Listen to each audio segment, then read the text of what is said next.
Pemirsa, pada hari ini merupakan acara yang sangat luar biasa, momentum yang sangat luar biasa. Bang Juli Hardin insya Allah akan menjadi anggota DPRA.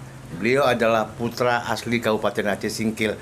Kehadiran saya di DPRA itu bukan semata-mata untuk kepentingan saya nih, tetapi bagaimana kehadiran saya di DPRA itu untuk Aceh Singkil, untuk membangun Aceh Singkil. Nah, jadi, dan saya sekali lagi sampai serius.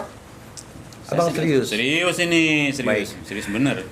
Satu ungkapan seseorang pejabat ya di provinsi, dia bicara itu kepada Pak Sekda yang hari ini menjadi PJ. Pak Sekda ini menyampaikan kepada beliau, Pak, itu Singkil tolong dibantu dong anggaran-anggarannya. Ini jauh sekali anggaran pembangunan untuk Singkil katanya. Lalu si pejabat tadi bilang, Pak Azmi katanya, bagaimana kita mau bantu nih Singkil?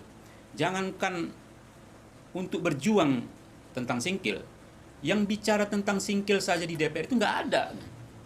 Jadi saya berpikir itu sesuatu hal yang sangat-sangat miris gitu. Lebih kurang 20 tahun kita tidak memiliki perwakilan kita di DPR. Hari ini kita harus berjuang nih semua. Masyarakat Aceh Singkil harus berjuang. Bagaimana mewujudkan, melahirkan, mengutus orang Aceh Singkil untuk bisa duduk di DPRA sebagai yang menyuarakan tentang Singkil. Kata-kata itu yang membuat saya sampai hari ini tidak bisa tenang ya. Bagaimana Singkil tidak memiliki wakil di DPRA. Saya pikir saya hari ini maju ini serius mau di. Ini ada orang yang ingin jadi anggota DPRK, DPRA, DPR RI. Dia mencalon nih, tapi hanya sebagai pengumpul suara, sebagai penyumbang suara. Pilihlah dengan cerdas. Pilihlah dengan cerdas siapa orang yang patut dipilih, siapa yang orang yang patut untuk sementara ini dikesampingkan aja, diabaikan dulu. Bang Juli, hari ini memang satu hal yang sangat luar biasa bagi perusahaan kita dari Singkil Video, di mana kita berhasil mengundang Abang ke dalam studio kita yang sangat-sangat sederhana ini, dan sebenarnya ini sudah menjadi keharusan bagi kami untuk melihat potensi-potensi yang hadir di dalam masyarakat terkait Bang Juli yang akan menjadi kandidat kuat untuk maju di DPRA 2024 ya? 2024. 2024. Bang, bisa kami tahu sedikit tentang latar belakang siapa sih sebenarnya Bang Juli Hardin ini? Saya Juli Hardin ya. Panggilan itu ada yang panggil Juli, ada panggil Jul gitu ya. Saya lahir dan besar itu di Singkil, dari keluarga yang sangat sederhana lah. Ayah itu seorang karyawan rendahan di Sokpin ya. Di Sokpin, Bang? Di Sokpindo. Jadi ibu itu ibu rumah tangga biasa yang dari keluarga sederhana juga, dari karyawan Sokpin juga ibu. Oh, bapak ibu karyawan Sokpin? Sokpin dulunya. Jadi saya lahir dan besar itu di Singkil, karena di Singkil itu kan ada satu perusahaan Sokpin ya di Singkil. Jadi kakek dulu kerja di situ, ketemu sama ayah, mungkin ya ada jodoh ya, ketemu gitu. Jadi saya lahir dan besar itu di Singkil. Jadi saya sekolah SD itu di Singkil, SMP di Singkil, SMA di Singkil. Dan setelah menyelesaikan SMA, saya melanjutkan kuliah di perguruan tinggi di IAIN Araniri di Banda Aceh dengan jurusan jurnalistik. Jurnalistik DKP, dakwah penyiaran Islam. Setelah itu tahun 2000 saya selesai. Tetapi dalam perjalanannya memang saya itu tidak pernah kepikiran ya untuk, dari awal itu nggak pernah kepikiran untuk menjadi PNS ya. Jadi saya dulu dari awal memang berkeinginan untuk menjadi seorang politisi di Kabupaten Singkil di awal ya. Ada yang nyuruh, Bang? Nggak ada. Saya memang suka dengan itu, dengan dunia politik ya. Makanya dalam pergerakan saya dari awal sampai dengan mencapai ke pentas politik itu, saya lalui itu dengan kegiatan-kegiatan yang berbau politik lah. Pada awalnya saya itu menjadi wartawan Serambi. Wartawan Serambi di Kabupaten Singkil. Wartawan Serambi, siapa yang nggak kenal media Serambi? Pertama sekali Serambi punya wartawan di Singkil itu saya. Bang Juli. Saya pertama. Jadi tahun. Tapi waktu itu sudah ada wartawan-wartawan lain sebelum abang? Ada wartawan-wartawan lain ada, tetapi wartawan Serambi pertama di Singkil itu saya. Bang Juli Hardin. Saya waktu itu. Jadi Tahun berapa itu, Bang? Tahun 2003. Tahun 2003 itu saya sudah jadi wartawan di Serambi, dan sampai ketika tsunami itu saya liputan tentang tsunami Singkil dan gempa Nias ya. Itu saya. Jadi banyak perjalanan jurnalistik lah, saya banyak merekam apa yang terjadi, bagaimana masyarakat, kepuasan masyarakat terhadap pemerintah, bagaimana pemerintah melayani. Jadi semua itu terekam. Dan saya juga selain seorang jurnalis ya, saya juga seorang penggiat LSM. Jadi saya dulu pernah kerja di Matras namanya, Masyarakat Transparansi Aceh Singkil, yang bergerak di bidang anti korupsi ya. Jadi Matras ini cukup banyak memberikan warna terhadap pengawasan pemerintah oleh masyarakat. Selain itu juga, selain Matras, saya juga menjadi direktur eksekutif di Yayasan Daun yang bergerak di bidang demokrasi dan penguatan kapasitas masyarakat di dalam bermasyarakat lah ya, di dalam menjalani kehidupan bertata kelola dalam pemerintahan lah. Jadi Yayasan Daun ini banyak berkiprah dan memiliki banyak donor ya. Waktu itu ada dari USAID, dari Kanada, dari Jepang, dari Belanda. Jadi kita satu lembaga yang tidak bergantung kepada pemerintah, malah kita membantu pemerintah. Jadi sudah lama abang berhubungan sama dunia luar negeri, Bang ya? Sudah. Jadi waktu Aceh Singkil mendapatkan juara 1 dalam program kesehatan reproduksi ya, kerjasama antara bidan dan dukun kan pernah yang ada bidan dan dukun. Ada yang Aceh Singkil sampai ke Kolombia dan sampai ke Korea, itu Yayasan Daun sebagai lembaga sosial yang bekerja sama dengan USAID ketika dan pemerintah daerah.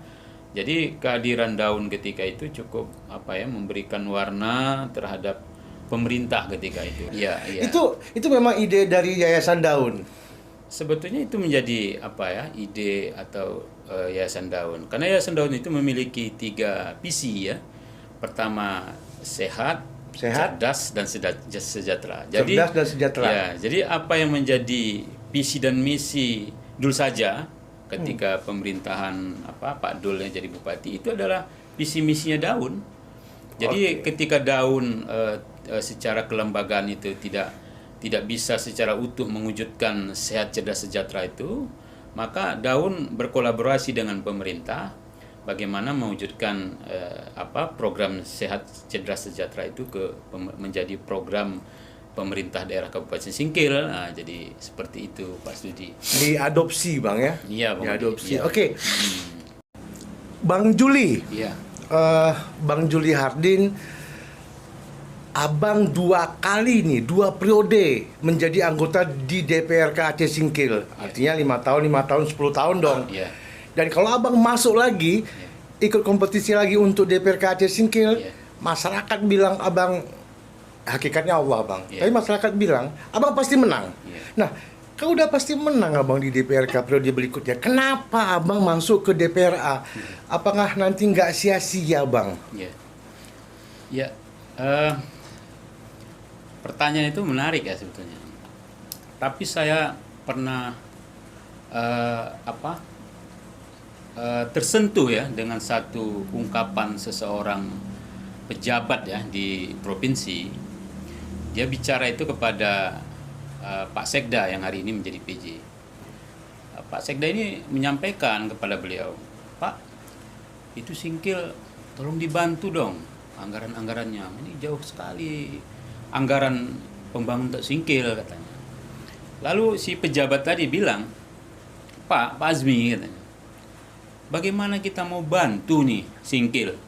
Jangankan untuk berjuang tentang Singkil, yang bicara tentang Singkil saja di DPR itu nggak ada. Jadi saya berpikir itu sesuatu hal yang sangat-sangat miris gitu. Kok bisa sampai segitunya gitu. Dan kalau kita melihat hari ini, apa yang disampaikan oleh pejabat itu mungkin benar. Dan Pak Azmi sebagai waktu itu sekda, dia terdiam.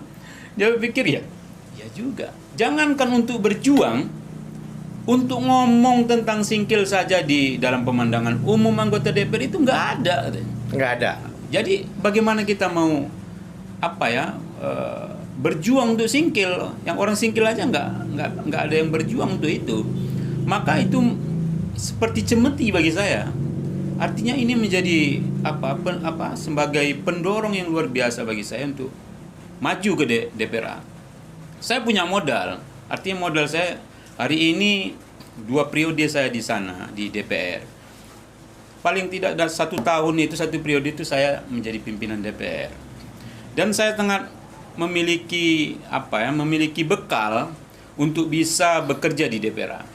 Karena paling tidak saya mengerti tentang skema anggaran, sirkulasi anggaran, lobi-lobi anggaran. Saya pikir itu sesuatu hal yang sudah sangat biasa bagi saya di DPRK. Saya pikir ini menjadi satu modal yang besar bagi saya untuk bekerja di DPRA dan bisa membawa anggaran-anggaran itu ke Kabupaten Singkil. Selain itu juga 2 periode saya menjadi anggota DPRK. Saya pikir artinya selama ini kita minta masyarakat dukung kita di DPRK, ini kita minta dukung di DPRA. Selain itu juga pada tahun 2012 ya, itu saya pernah mencalon menjadi wakil bupati bersama almarhum Pak Sapril Arhab ya. Beliau sekarang sudah meninggal, kemudian Allah melapangkan kuburnya. Dan pengalaman itu membuat saya juga mengerti dan paham bagaimana karakter masyarakat kita yang ada di luar dapil saya hari ini. Di Rimo, di Suro, di Singkohor, di Kota Baharu, di Danau Paris, Pulau Banyak Balik itu awalnya dapil saya hari ini. Saya pikir ini sesuatu hal yang saya pikir bisa menjadi modal saya untuk bisa maju ke DPRA. Dan satu tadi Bang Odi, kata-kata itu yang membuat saya sampai hari ini tidak bisa tenang ya. Bagaimana Singkil tidak memiliki wakil di DPRA. Saya pikir saya hari ini maju ini serius Bang Odi. Saya serius. Bang, ini ada orang yang ingin jadi anggota DPRK, DPRA, DPR RI. Dia mencalon nih, tapi hanya sebagai pengumpul suara, sebagai penyumbang suara. Abang gimana nih? Ya kalau menyangkut tentang itu saya pikir ini motif masing-masing caleg ya. Tapi bagi saya, ya serius ini. Dan saya maju ke DPRA ini, saya tinggalkan peluang saya di DPRK. Walaupun orang bilang ini sangat spekulasi nih Pak Jul. Tetapi bagi saya ini adalah perjuangan. Perjuangan ini harus diperjuangkan. Dan saya minta kepada masyarakat Kabupaten Singkil harus melek ini. Siapa caleg yang memiliki kapasitas untuk didukung, siapa yang sekedar sebagai penggembira tadi ataupun sebagai pengumpul suara ya dengan macam-macam lah ya. Tetapi bagi saya masyarakat Singkil, masyarakat Aceh Singkil harus melek nih. Lebih kurang 20 tahun kita tidak memiliki perwakilan kita di DPRA. Hari ini kita harus berjuang nih semua. Masyarakat Aceh Singkil harus berjuang. Bagaimana mewujudkan, melahirkan, mengutus orang Aceh Singkil untuk bisa duduk di DPRA sebagai yang menyuarakan tentang Singkil. Jadi kata-kata yang disampaikan oleh seorang pejabat tadi itu bisa ditutupi sama sekali. Artinya kita berjuang, ada yang menyuarakan suara Aceh Singkil di DPRA, sehingga Singkil ini akan menjadi prioritas juga bagi Provinsi Aceh, terkhusus untuk pembangunan. Hari ini misalnya Pak Odi, itu jalan Singkil Kuala Baru terlantar ini. Banyak infrastruktur jalan kita tidak tertangani, nggak ada uangnya. Gimana ini mau kita bangun, mau kita atasi? Makanya ini saya berpikir kehadiran saya di DPRA itu bukan semata-mata untuk kepentingan saya nih, tetapi bagaimana kehadiran saya di DPR itu untuk Aceh Singkil, untuk membangun Aceh Singkil. Nah, jadi, dan saya sekali lagi sampaikan ini serius. Abang serius? Serius ini, serius. Baik. Serius bener. Ada lagi yang ingin Abang sampaikan? Ya sebetulnya di sini adalah momen yang tepat ya. Di 2024 ini kita memiliki kesempatan untuk melahirkan pemimpin.